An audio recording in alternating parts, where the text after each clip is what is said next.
বন্ধুরা, দুই শালিকের আজকের পর্বে দেখা যাবে পিসিমণি বলতে থাকে, রাইমা, তোমার দাদার কপালে বিয়ে নেই।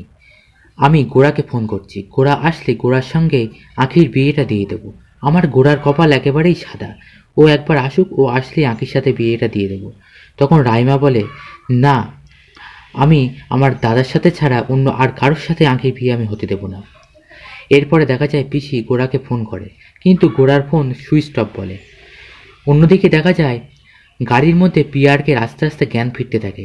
এরপর জ্ঞান ফিরলেই পিয়ারকে সমস্ত কিছু মনে পড়ে যায়, যে কিভাবে সেই গাড়ির মধ্যে আসলো, তাকে কিভাবে এখানে তোলানো হয়েছে।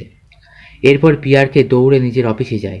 সেখানে গিয়েও দেখতে পায় একটা রুমের মধ্যে গোড়া আটকানো, এবং গোড়া চিৎকার করতে থাকে, কে আছিস, আমার দরজাটা খুলে দে। তখন পিয়ারকে নিজেই দরজাটা খুলে দেয়, আর মনে মনে ভাবতে থাকে যে গোড়াই হয়তো আমাকে এইসব করিয়েছে, কারণ গোড়া হয়তো আমাকে মেরে কোম্পানির মালিক হতে চায়। তারপর গোড়াকে বাইরে বার করে কিছু উল্টোপাল্টা কথাও বলতে থাকে। তখন গোড়া বলে, মামা, বিশ্বাস করে আমি এসব কিছু করিনি, আমাদের দুজনকেই এইভাবে আটকানো হয়েছে। এরপরে অফিস থেকে নিজেদের ফোনগুলোও নিয়ে আসে। তখন পিয়ারকে বলে, তুই শিগগিরই বাড়ি চল, আমাদেরকে এক্ষুনি বাড়ি যেতে হবে। এদিকে দেখা যায় যে পুরোহিত বলতে থাকে, লগ্ন যে বয়ে যায়।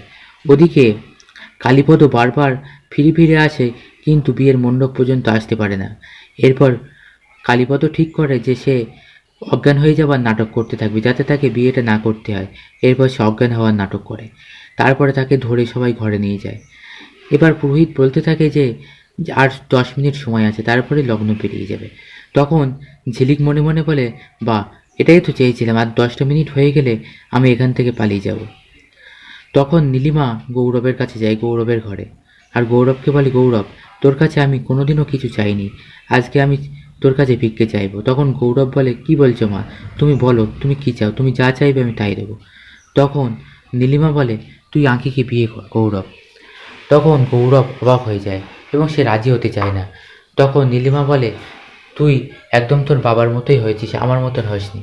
তখন গৌরব বলে, আচ্ছা, তোমার মতো হতে গেলে যদি আঁকিকে বিয়ে করতে হয়, তাহলে আমি তোমার ছেলে, আমি আঁকিকেই বিয়ে করব।